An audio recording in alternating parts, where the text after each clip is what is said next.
আমরা কিন্তু প্রতিনিয়ত স্টোরিতে সব রকম ফটো রিলস সব রকম পোস্ট করে থাকি, কিন্তু তাতে কোনো রকম কপিরাইট এসেছে কিনা সেটা আমরা জানতে পারি না। তো সেটা আমরা বুঝবো কি করে? তো চলো স্ক্রিনে তোমাদের দেখিয়ে দিই।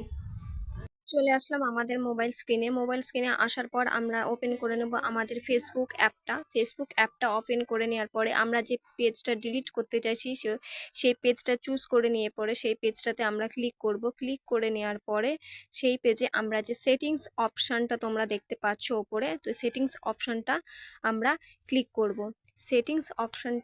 করে নেওয়ার পরে একটু নিচে কিছুটা স্ক্রল করে নেওয়ার পরে ওপরে আরেকটু স্ক্রল করব, এই যে এখানে অ্যাক্সেস অ্যান্ড কন্ট্রোল অপশনটা পাচ্ছি, সেই অপশনটা ক্লিক করব।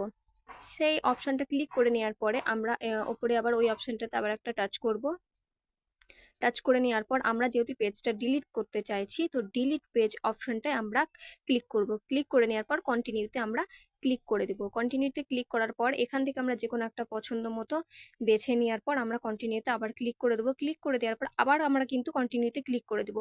নিচের দিকে একটু গিয়ে আমরা আবার কন্টিনিউ অপশনটা আসবে, ক্লিক করে দেবো। করে নেওয়ার পর আমরা যে পাসওয়ার্ডটা দিতে চাইছি, আমাদের প্রোফাইলে যে পাসওয়ার্ডটা সেটা দিয়ে নিয়ে আমাদের পেজটা আমরা ডিলিট করে দিতে পারবো।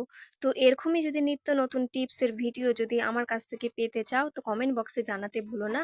আর আমার ফেসবুক প্রোফাইলটা যদি এখনও ফলো না করে থাকো, তো প্লিজ ফলো করে দিও। আর ইউটিউব থেকে যদি দেখে থাকো তাহলে কিন্তু সাবস্ক্রাইব করতে ভুলো না।